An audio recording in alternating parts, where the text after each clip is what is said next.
Hello. Today I want to talk about Chapter 11 in our textbook, which is called Rebirth and Unrest 1350 to 1453. And really, there are four different major topics that I think you should focus on when reading the chapter. The first one is the consequences of the Black Death. The second is the end of the Hundred Years' War. The third is the beginnings of the movement known as Renaissance humanism. And then finally, the last is the Great Western Schism, which is a period of time when there are two and later three competing popes in the Western Church. All right, so the main thing to keep in mind when talking about the consequences of the Black Death is that in addition to the obvious consequences of 40 to 60 or 70% of the population of Western Europe dying off during the period from 1347 to 1355, there are a number of positive consequences to the Black Death, sort of silver linings on the dark cloud.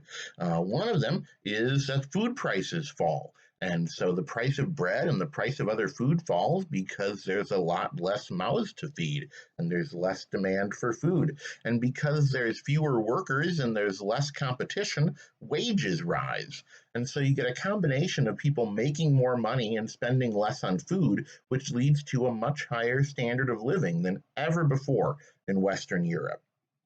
And you see the conditions of farmers and workers really improving generally across Western Europe. We see more people moving to towns and becoming artisans and craftsmen. So in 1300, 5% of the population lived in towns. By 1500, that was up to 20% of the population.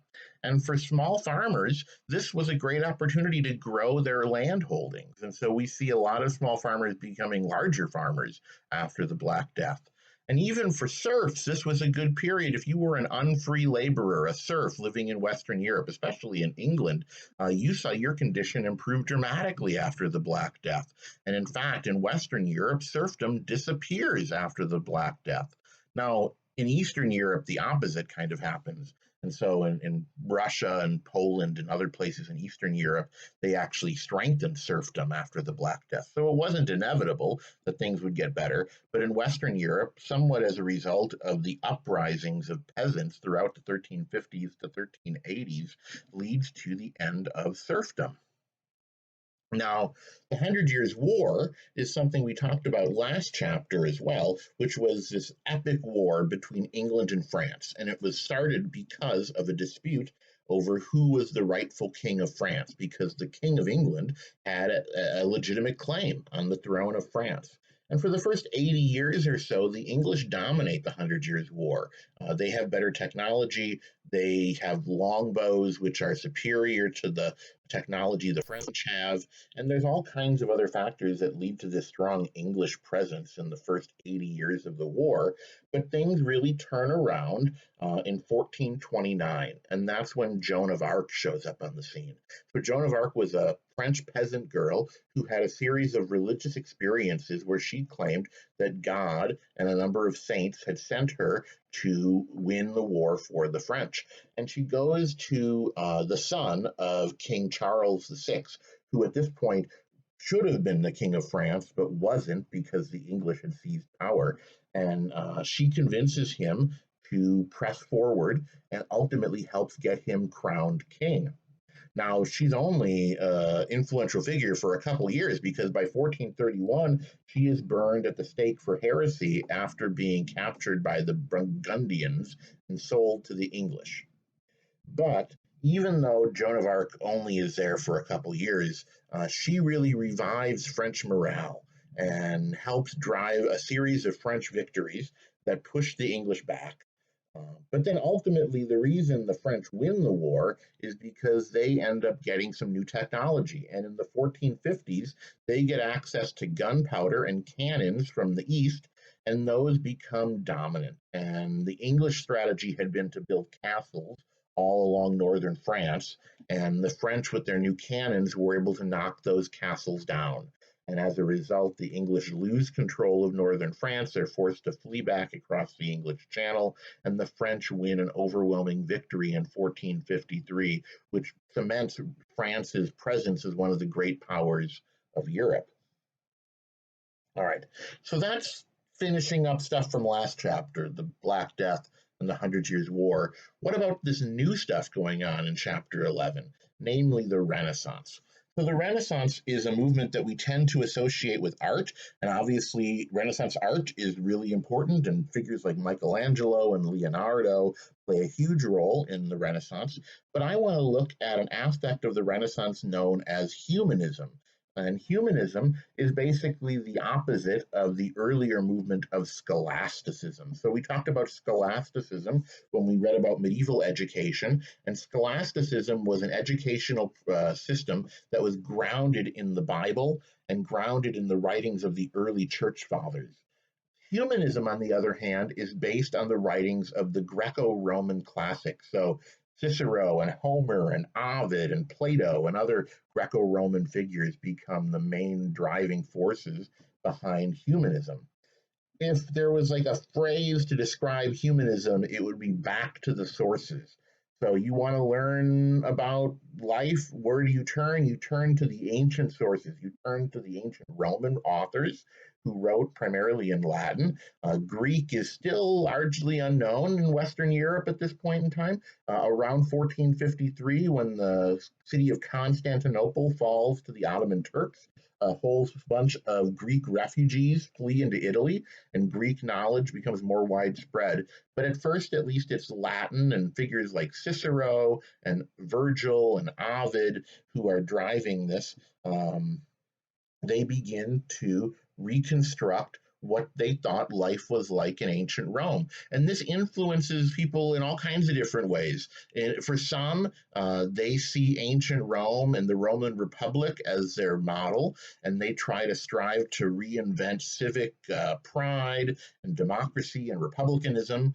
Others look at the Roman Empire and see authoritarian leaders as being the driving force. Either way, they both look at the actual writing of these ancient Roman authors. And this is a period when the printing press is being invented. So we get a lot of scholarly study on Roman authors and Latin works, which are then printed and mass produced so that people all over Europe are able to share in this intellectual exploration of Greco Roman life. And this has a big influence on the Renaissance in terms of art. When you look at Renaissance art and sculpture, it is very much driving on a classical model. You look at the art and sculpture of ancient Greece and Rome, and it is very closely tied to the sculpture of the Renaissance. When you look at Renaissance artwork and painting, a lot of those paintings are still based on religious themes and based on biblical themes, but the ones that aren't are increasingly based on classical Greco-Roman stories. And so we see a whole bunch of new movements arising out of this humanism.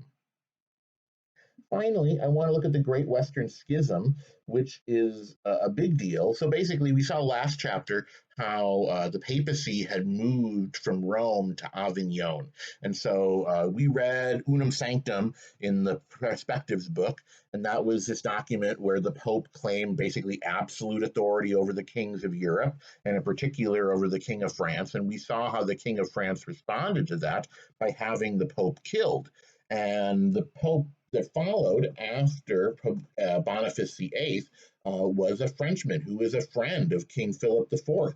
And he moved the papacy to France, to Avignon, to be closer to the French throne. And the French popes appointed tons of French cardinals, and the church was dominated for around 70 years by the French. But in 1377, a pope named Gregory XI decides to move the papacy back to Rome.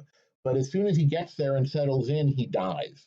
And this is a big deal because the cardinals have to elect a new pope. And the cardinals are under pressure from the Roman crowd to elect an Italian, a Roman pope.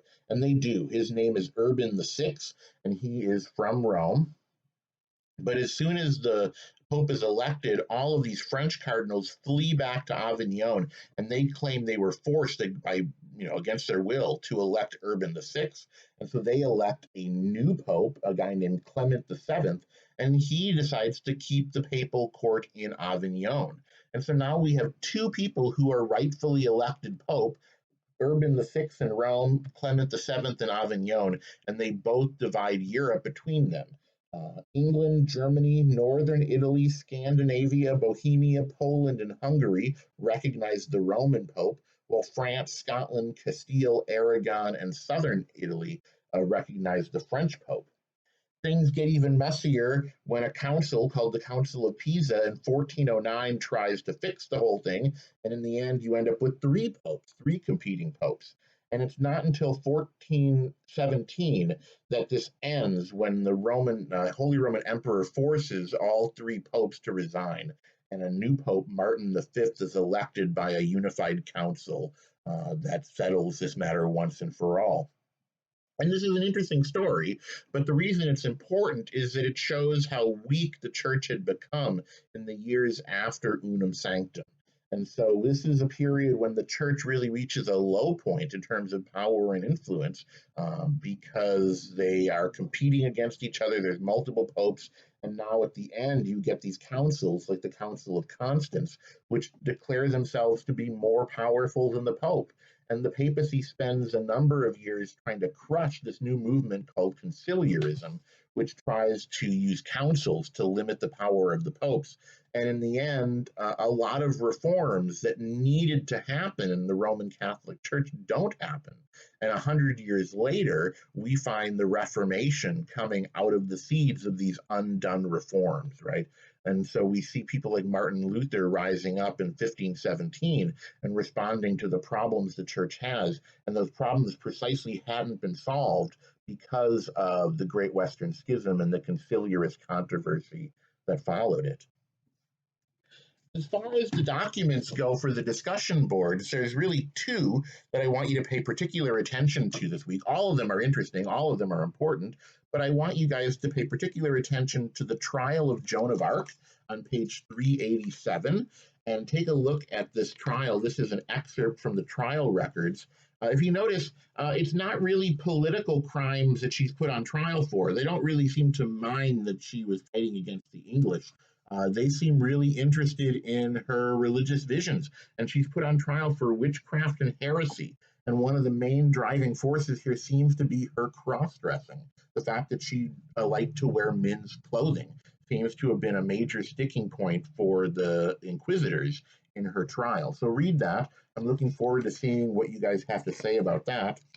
And then finally, on page 398, there's a document by the Bohemian preacher Jan Hus called The Church. And it's just an excerpt from 2 chapters from Hus's book where he talks about the Pope. And Hus is a major critic of the Pope. He thinks that the papacy is a bad thing, basically. And he's got lots of arguments as to why he thinks the popes shouldn't be the heads of the church and why they should be opposed.